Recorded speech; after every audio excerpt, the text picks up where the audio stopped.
အားလုံးပဲမင်္ဂလာပါဆမဒီဗီဒီယိုလေးမှာကဒီ SketchUp modeling အခြေခံ tools တွေအသုံးပြုတာပေါ့နော်အဲ့ဒီမှာကျွန်တော်တို့ဒီကြည့်တဲ့အပိုင်းလေးပြပြပေးမယ်နော်အဲ့ဒါဆိုလို့ရှိရင်ကျွန်တော်တို့ဒီမှာကဒါကတော့ဒီ SketchUp software ကိုအသုံးပြုရတဲ့ပတ်သက်ပြီးတော့မှဒါကျွန်တော်တို့ဒါရှင်းပြထားတဲ့အားလေးပေါ့ဒါပေမဲ့ကျွန်မတရားလေးအကုန်မပြောဘူးเนาะအရေးကြီးတဲ့2ချက်3ချက်လောက်ပဲပြောပေးမယ်เนาะဒါပထမဦးဆုံးအနေနဲ့ဒါ template ရွေးရတွေပါရှိမယ်နောက်ထပ်တစ်ခုကကျတော့ကျွန်တော်တို့ကပြီးလို့ရှိရင် template တွေရေးပြီးပြီဆိုရင်တော့အဓိက tools တွေရှိမယ်ပေါ့เนาะအဓိကအသုံးပြုဖို့အတွက်ရေးဆွဲနိုင်ဖို့အတွက်ကျွန်တော်တို့ tools တွေရှိမယ်အဲ့တော့အဓိကအရေးကြီးတဲ့ tools 3မျိုးကline tools ရှိမယ် rectangle tools ရှိမယ် circle tools ရှိမယ်circle ပေါ့เนาะနောက်ထပ်တစ်ခုထပ်ပြောမယ်ဆိုရင်တော့ arc tool ပေါ့အဲ့ဒါကတော့အဓိကအရေးကြီးတဲ့ tools မျိုးအစားပေါ့เนาะအဲ့တော့တခြား tools တွေလည်းရှိတယ်သို့တော့ဒါတွေကတော့အများဆုံးသုံးပြုတဲ့ tools တွေဖြစ်တယ်ပေါ့เนาะဟုတ်ပြီအဲ့တော့နောက်ထပ်တစ်ခုကကျတော့ကိုဆွဲထားတဲ့ဟာတွေမှာကျွန်တော် modification တွေလုပ်မယ်ပေါ့အဲ့တော့ modification လုပ်တယ်ဆိုတာကတော့ကျွန်တော်ဆွဲထားလိုက်တဲ့ line တွေနဲ့ဆွဲလိုက်တယ် line တွေသူကဒီ surface တွေဖြစ် line တွေကိုဒါနော်ပိတ်သွားပြီဆိုလို့ရှိရင်တော့ surface တွေဖြစ်သွားမယ် surface တွေဖြစ်သွားပြီဆိုလို့ရှိရင်အဲ့ဒါတွေကိုကျွန်တော်တို့ modification လုပ်မယ်အဲ့တော့ surface တစ်ခုရပြီဆိုလို့ရှိရင်ကျွန်တော်တို့ကသူ့ရဲ့အမြင့်နေနတ်နေဆွဲထုတ်နိုင်မှုအတွက်ဒါ push tool တွေသုံးမယ်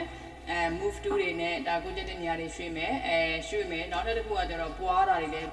ထပ်ပြီးတော့မှပွားတာတွေလည်း control ဆိုတဲ့key ကိုဖိပြီးတော့မှလည်းလုပ်နိုင်တယ်ပြီးရင် rotate ကိုလိုချင်တဲ့အနေအထားတွေရအောင်လှည့်တာတွေရှိမယ်ပေါ့အဲ့ဒီမှာတော့ကျွန်တော်တို့ဒီ SketchUp software မှာပါတဲ့ဒီ shortcut တွေကိုသုံးနေတယ်ဆိုရင်တော့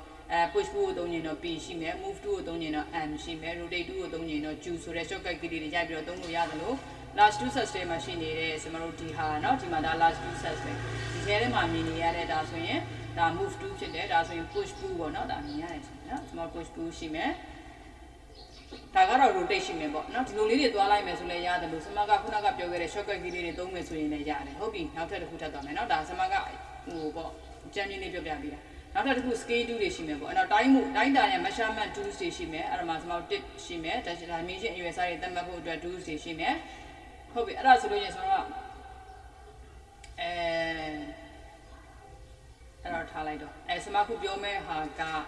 ဘာလုပ်တာလဲဆိုလို့ရှိရင်ကျွန်တော်တို့ဒီမှာ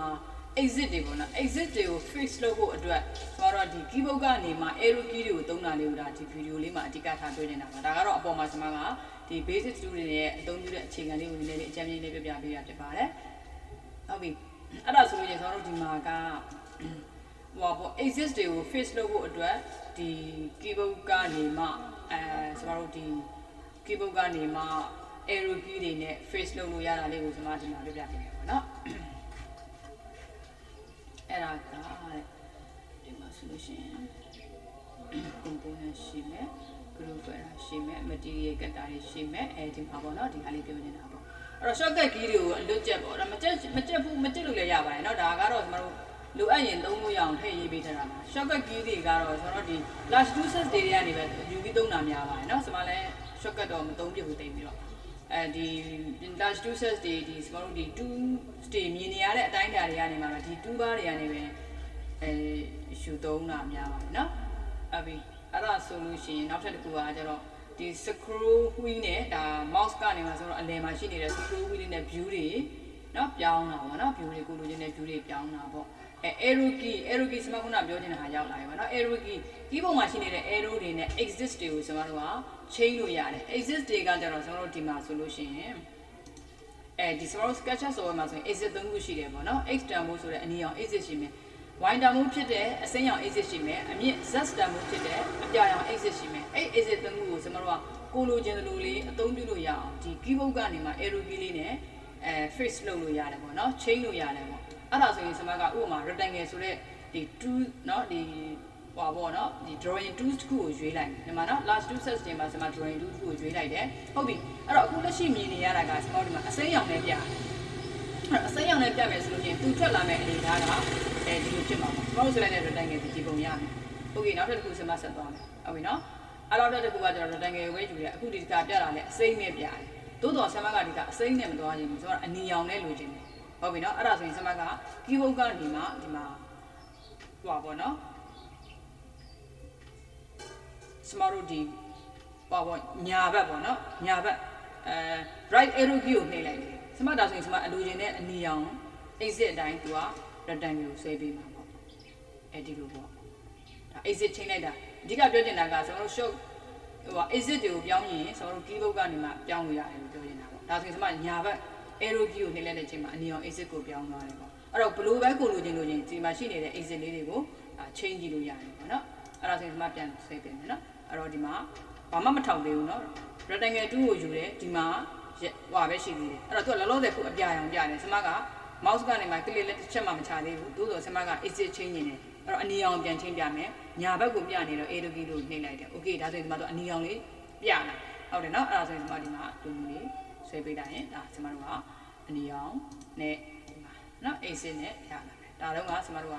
အစိမ်းရောင် exit ဟုတ်ပြီဒီကဆမကအပြာရောင် exit အပြာရောင် exit scan ဆိုလို့ချင်းဆိုတော့ဒီ ground မြေပြင်ကိုကတ်နေတဲ့ rectangle တစ်ခုရလာမှာပေါ့ဒါဆိုရင်ဒီမှာအစိမ်းရောင်ပြတယ်သို့တော်တော့ဒီမှာနော်ကျွန်တော်တို့ဒီမှာ mouse လေးမှာကတ်ပါနေတာနော်ကျွန်တော်တို့ရဲ့ rectangle shape လေးကအစိမ်းရောင် exit အတိုင်းသွားမယ်လို့ပြနေတယ်သို့တော်ကျွန်မကအဲ့လိုမလို့ခြင်းဘူးဒီမြေပြင် ground ကိုကတ်နေတဲ့ rectangle shape ကိုတင်တာအဲ့တော့အပြာရောင်အတိုင်းသွားမယ် exit ဖြစ်မှာပေါ့အဲ့ဒါဆိုရင်ကျွန်မကဒီမှာ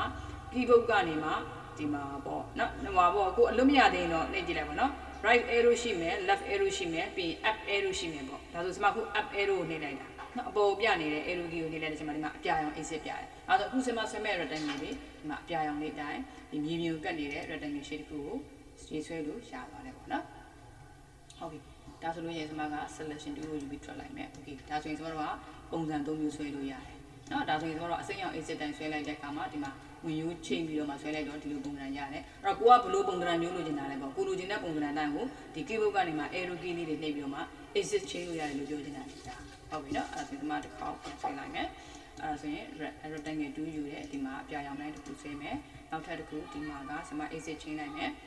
up arrow key and left arrow key ကိုနှိပ်လိုက်တယ်နောက်ဘယ်ဘက်သွားတဲ့ arrow key ကိုနှိပ်တယ်အဲဒီကထပ်ဆွဲမယ်ညာဘက်သွားတဲ့ arrow key ကိုနှိပ်လိုက်တယ်အနီရောင်တိုင်းသွားတယ် okay ဒါဆိုလို့ရှိရင်ကျွန်တော်တို့ကကိုလိုချင်တဲ့ exit လေးတွေကိုဒီ keyboard ကနေမှနော် left arrow right arrow up arrow key တွေကိုနော်နှိပ်ခြင်းအပြင် exit တွေအချိန်ယူလို့ရတယ်ကျွန်တော်ကိုပြပြပေးတာဖြစ်ပါတယ်ဒါဆိုရင်ကျွန်မ video လေးကိုဒီမှာနားလိုက်ပါမယ်အားလုံးကိုကျေးဇူးတင်ပါတယ်